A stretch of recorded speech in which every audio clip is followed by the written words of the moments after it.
Where did you live in Paris when you were a child? In Paris, I lived in the 4th district, which at that time, and for a long time later, was called the ghetto of Paris, the whole neighborhood, because most of the inhabitants of the 4th district were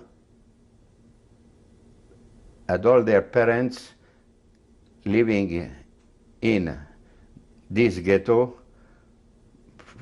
coming from the pogrom in Russia, in Romania, in Poland, all over Central Europe.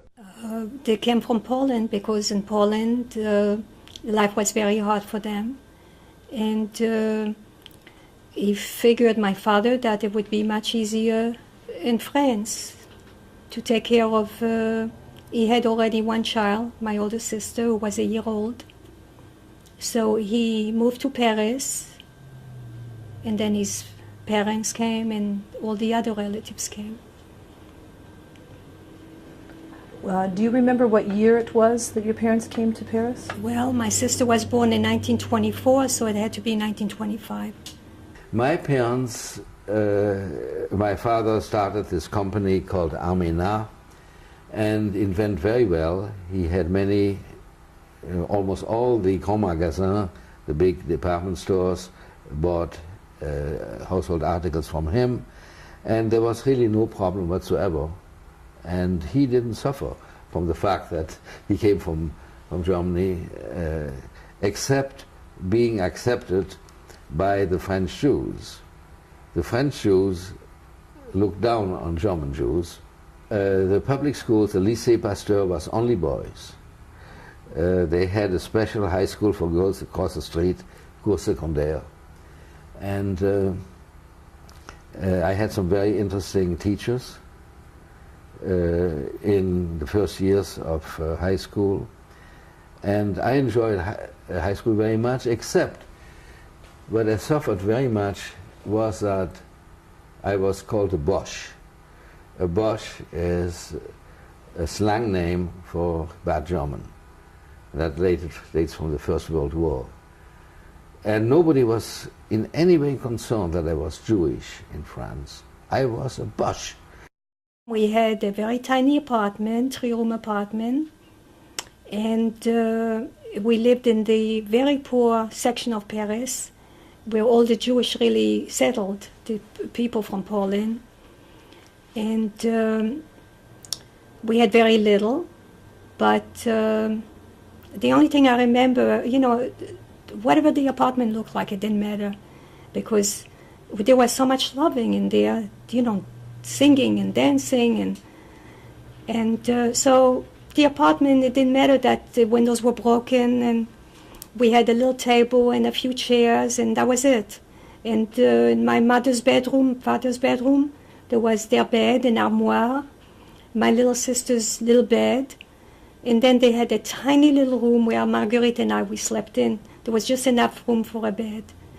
And then we had, excuse me, a tiny little room. There was a little sink, cold water, and we had a cradle, and we had some dishes on there, and a stove burner, I think you call it. That was it. That was our life. Before the war, you heard it on the radio, and I remember one day my mother and I went to a lovely market, Place Maubert, and she bought a pair of shoes, and as she paid for the shoes had disappeared from her bag, and the marchand, the lady who sold the shoes, said, "That's got nothing to do with her," and my mother really protested. She said, "But I've just put the shoes in my bag and they're gone." And she said, and that's when I heard the first, what do you call it, anti-Semitism remarks. The lady said, "Why don't you go to Palestine?" You know where Blois is, on the Loire. It's a beautiful little town. And so the first thing we were told, because we were still German citizens, that we have to register with the police. registered with the police, and they said, well, you will hear from us in the next week or so, because all Germans over the age of 25 must go to a camp. The French immediately arrested my father he was interned as an enemy alien and had to go into a concentration camp. And my mother was given expulsion papers because she was an enemy alien.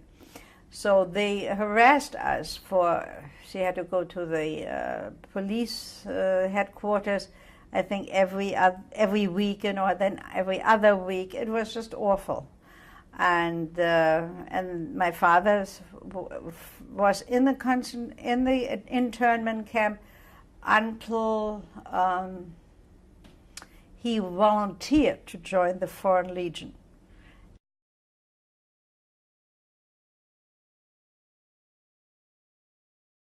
The Germans came into Paris,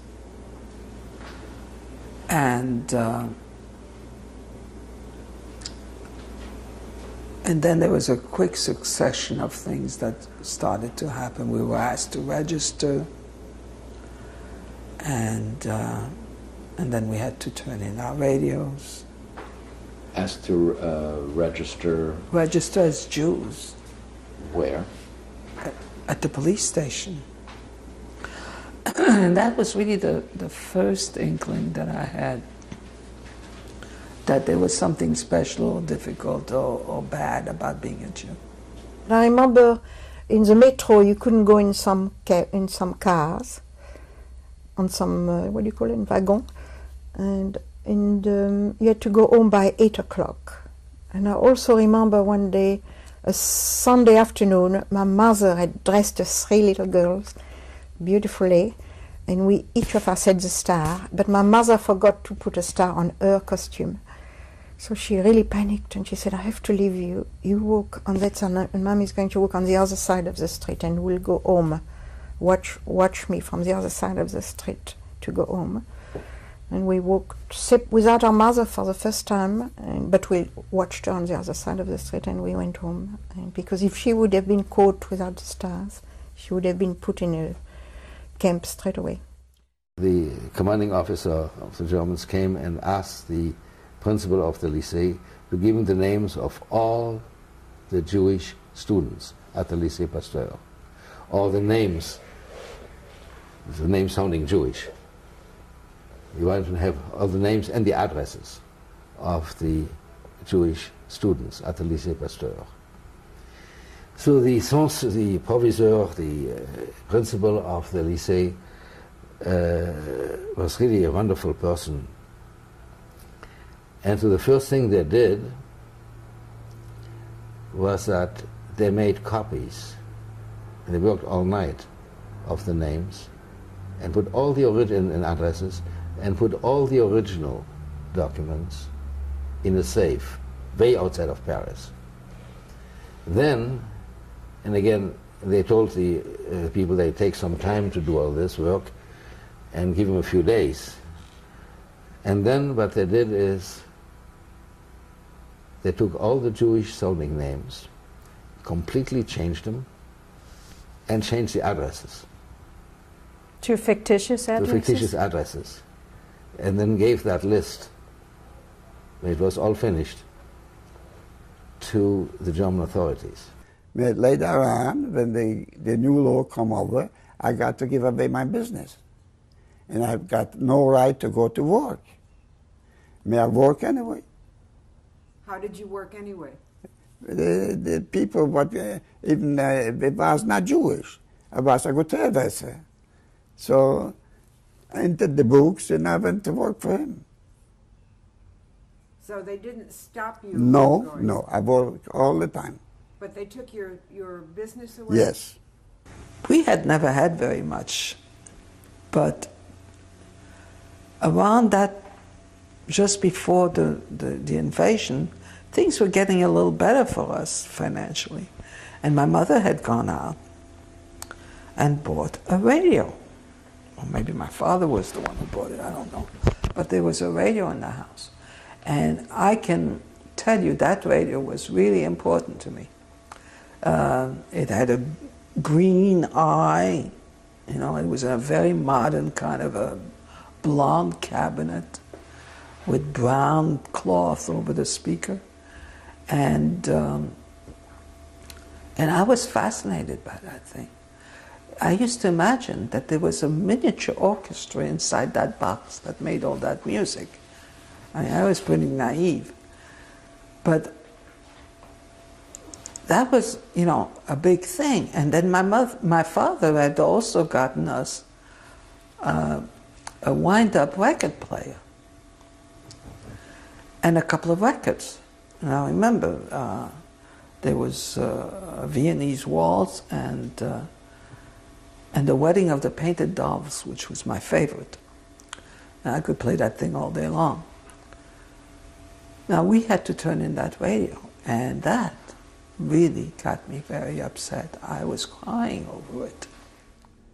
From day one, June 14, 1940, when the German came to Paris, until May 1945, when I become again a free man, I was all the time in hiding under false name, persecuted as a Jew, and feeling mostly at the French people who until then I more or less venered, liked them very much. They become the #1 enemy of the Jews. Meaning there is very, very, very strong anti-Jewish feeling all over France.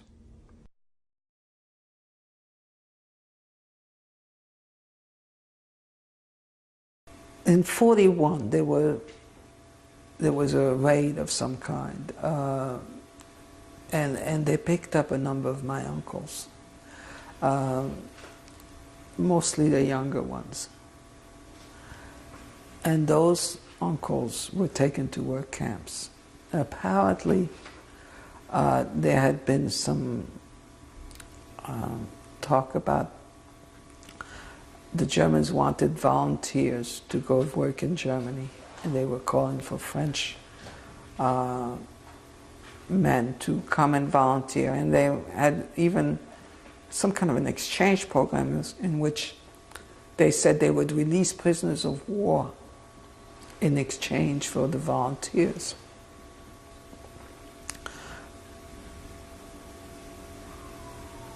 And so apparently some young Frenchmen did volunteer for this.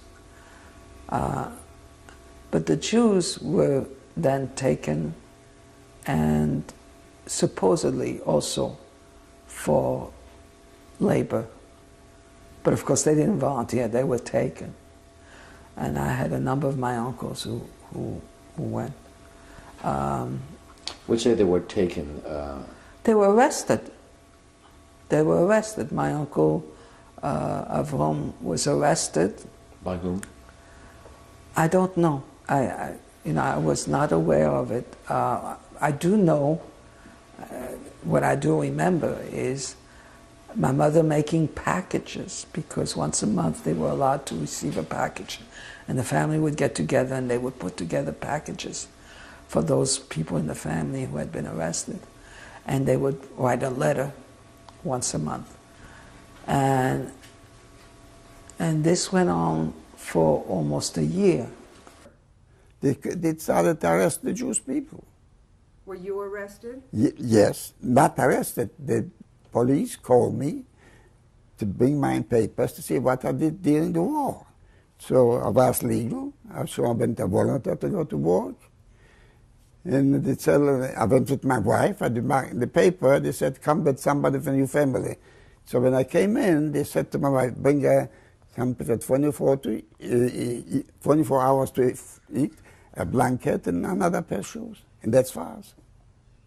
And what happened then? They put us in a camp, in France. I was for 14 months in a camp. What was the name of the camp? Bon-la-Rolante. A little bit later on, my father and other Jewish men were taken. What month was that? That was in 1941. My father was taken first, and he was sent to a camp. And all the men had to cut trees to make roads for the Germans. Did you see your father when he came home from the camp? Or? Yes, I saw him. In fact, I have a picture of him in the camp that he gave, which I also hid. When he came back, he used to write us. And then when he was away for a long time, for about a year. And the only reason they let him come home is because he got very sick. He had pneumonia. And he came home that weekend. That's the same weekend we were taken. One day we get a note to come tomorrow to check the identification. So there was 10,000 or 15,000 men. I was not the only one. Everybody around that. Nobody wants to have problem with the police, you know. Everybody wants to have kosher, got good papers. And I came over there and they put me, go wait over there. They took the paper, the card, and go wait there. If you went over there, you couldn't get out. You understand? That's why we got over there. And one day, the next day, we took us on the buses without to tell us. We came to the train, put us everything on the train. We find out later. Where we going? We find out till we came Bon-la-Rolante. Bon-la-Rolante, I say 50 or 60 or 70 kilometers from Paris. There was a camp. They used to have the French made that camp for somebody. I don't know who was there. And we came over there. And that's what they were doing, waiting all the time. They're going to talk and they're going to this. And every time people were going around, what you holding us? You know, they held nothing. And Germans used to come. Every day you see a car with Germans came. Suddenly we got a letter from the farmer. And the farmer told us that my father had been arrested.